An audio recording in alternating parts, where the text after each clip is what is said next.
feeling of the home is an oasis. The materials here are not things you encounter in the steel and concrete of the city. I'm Aaron Schiller, the founder of Schiller Projects. And I'm Colin Cleland, partner and studio director at Schiller Projects. This is Brooklyn, Mass timber, and also my family home. We are in Clinton Hill, Brooklyn, 3 blocks from Fort Greene Park, 10 minutes from downtown Manhattan.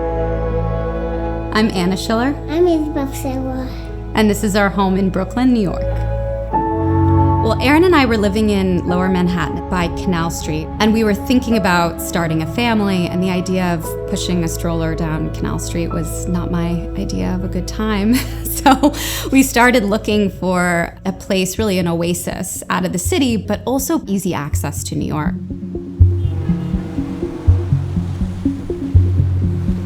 The state of the property was pretty decrepit when we first came upon it. A hoarder had been living here for several decades. It was a mechanic's shop. When we came in to investigate, we had to crawl over lots of hoarders' packed goods. At one point, we found ourselves crawling over a series of stacked pianos, which, if it hadn't been completely disgusting, would have been quite impressive as a physical feat of hoarding. So we went looking for a type of building where we could integrate a new use and build with low carbon technologies, wood, heavy timber. To do that, we needed a strong building that could take the weight of all the wood we were going to introduce to add floors and new structure to these older buildings. As a result, this is the first mass timber single-family residence in New York City.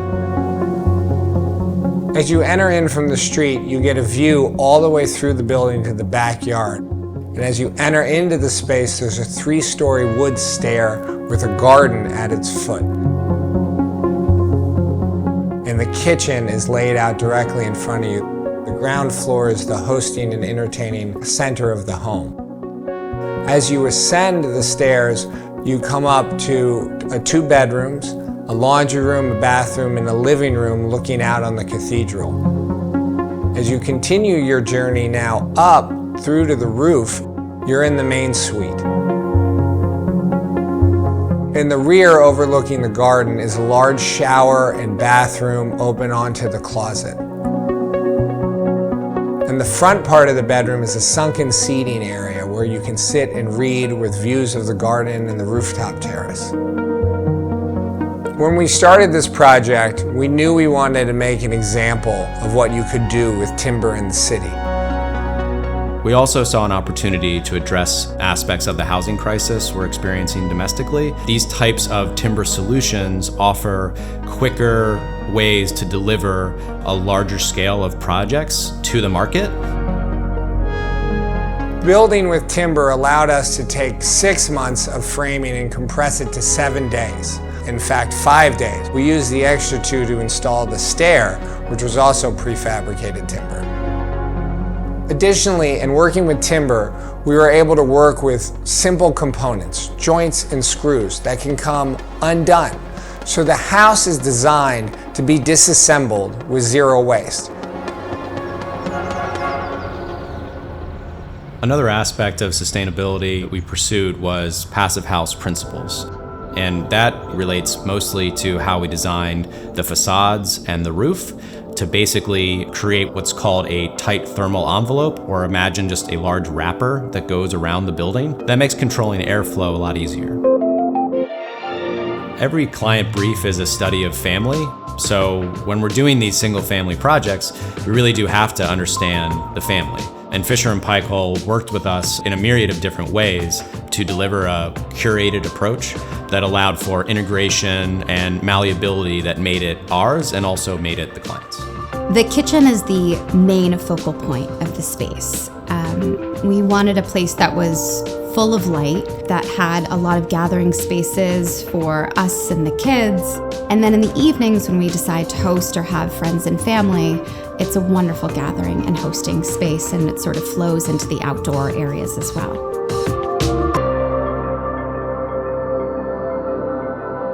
The kitchen functions in 2 main zones. On one side, you have the principal units. So you have the refrigerator, the freezer, the oven, and the cooktop.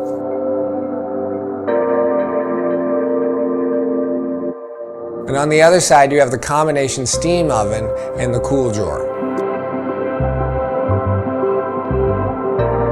The cool drawer unit is an example of looking for design freedom and finding the right fit that allows us to creatively design the home.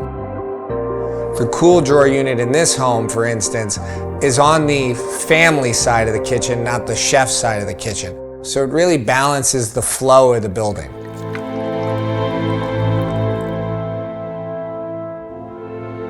As a standard in our office, devoid of it being a personal project or not, we do hold our vendors to a very high standard and we vet them thoroughly.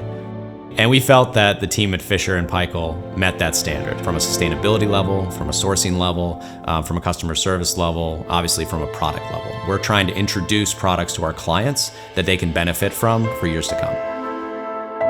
All of our work really focuses on connecting to context, to place.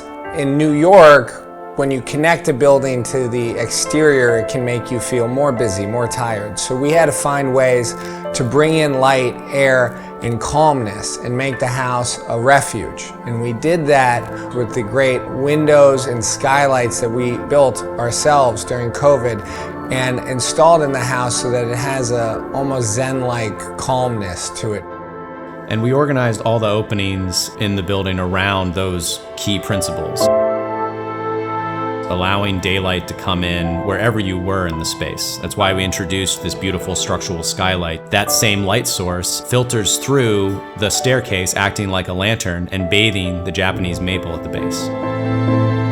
My favorite detail is when we're doing our job as architects to storytell and telling the story of the integration of an existing old brick building and a new technology such as mass timber. And then for me, my favorite place is the sunken lounge. When you sit down in it, the city disappears, the garden comes forward, and the cathedral encompasses your entire view.